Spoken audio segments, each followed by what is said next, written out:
सुदर्शन चक्र जो है भगवान विष्णु और श्री कृष्ण का अमोघ अस्त्र है।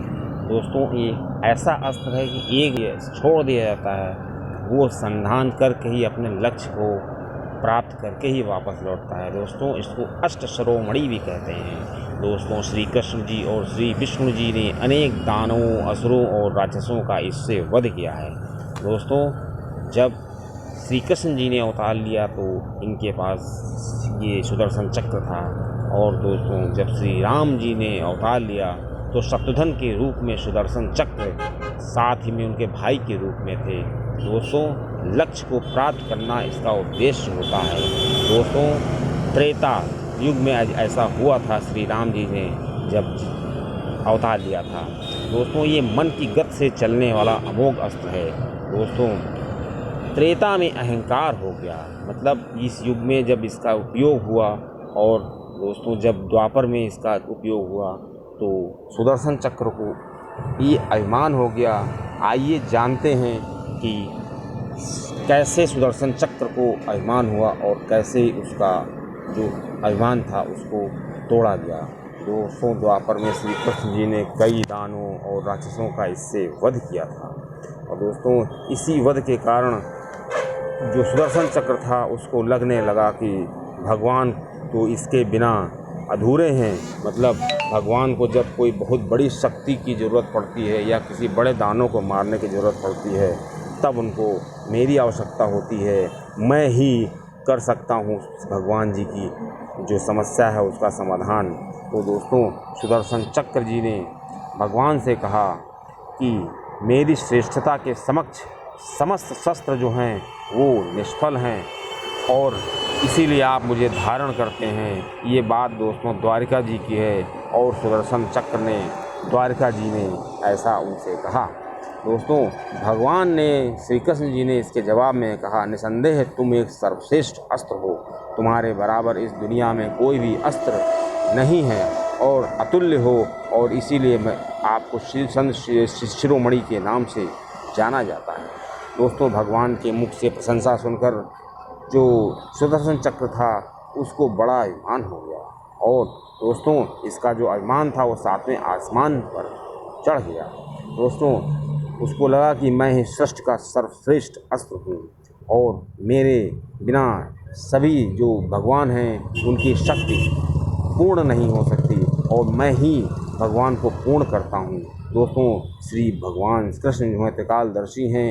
दोस्तों उनको समझने में देर न लगी उसके अभिमान की बात, वो समझ गए कि इसको अपने अपमान आ गया। दोस्तों और जो अभिमान होता है वो भगवान का, उसी चीज़ के प्यासे होते हैं, भगवान का आहार होता है।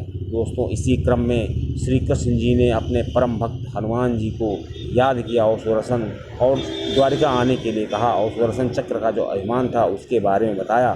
दोस्तों योगाभ्यास के द्वारा श्री हनुमान जी तुरंत प्रस्थान के लिए चल दिए अपने गुरु की, अपने मालिक की दर्शन करने के लिए। दोस्तों हनुमान जी राजवाटिका की तरफ गए और वहाँ पर फल खा करके ज़मीन पर फेंकने लगे, पेड़ों को तोड़ने लगे। दोस्तों जब उनसे पूछा गया कि ऐसा वो क्यों कर रहे हैं, तो श्री हनुमान जी ने कहा कि मैं फल खा रहा हूँ, स्वभाव से बानर हूँ, मैं फल खाने का मुझे अधिकार है। तो दोस्तों वहाँ के जो वाटिका के रक्षक थे उन्होंने कहा कि आप इस वाटिका का फल बिना पूछे नहीं खा सकते हैं, जानते नहीं हो ये श्री कृष्ण जी की वाटिका राजवाटिका है। दोस्तों तो श्री हनुमान जी ने कहा कि जो ये फल हैं ये प्रकृति के द्वारा दे दिए गए हैं, प्रकृति की संपदा पर जितना अधिकार मानव का है उतना ही अधिकार पशु पक्षियों का होता है। और दोस्तों श्री हनुमान जी ने कहा कि जो चीज़ प्रकृति के द्वारा दी गई है भला उसमें किसी से क्यों पूछना और क्या पूछना।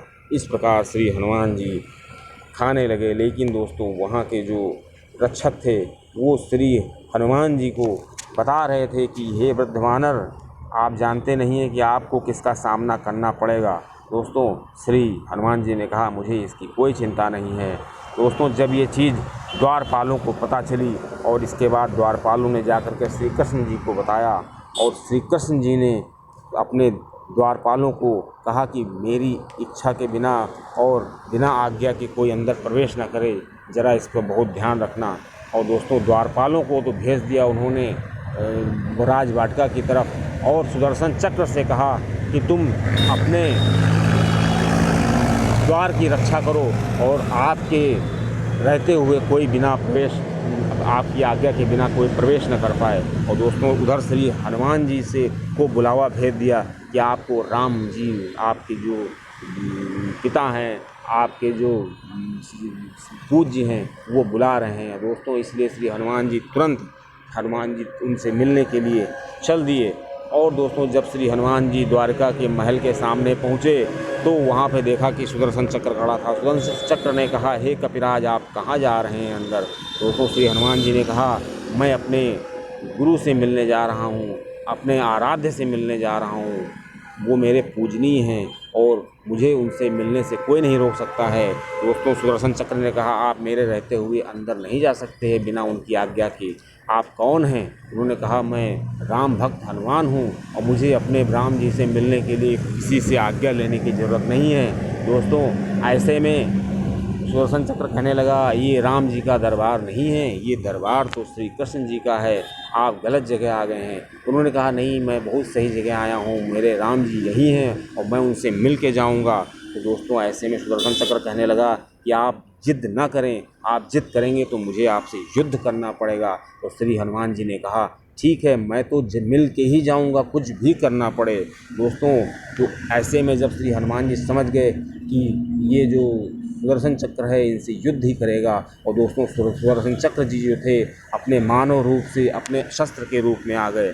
और जैसे जैसे श्री हनुमान जी उस महल के सामने पहुँचे, उस महल के करीब आते गए, दोस्तों जो सुदर्शन चक्र थे काफ़ी उग्र हो गए। दोस्तों श्री हनुमान जी ने सोचा, मुझे तो श्री राम जी से मिलना है, मैं क्यों उससे झंझट मोल लूँ, और अगर मुझे इससे युद्ध करना पड़ा तो काफ़ी समय खराब होगा, तो क्यों ना हम इससे युद्ध करने के बजाय इसको निगल लेते हैं। दोस्तों श्री हनुमान जी ने क्या किया, उस सुदर्शन चक्र को निगल लिया, और जैसे ही दोस्तों उसको निगला, उसके बाद श्री हनुमान जी निसंकोच श्री द्वारिका जी में श्री कृष्ण जी के सामने पहुंच गए।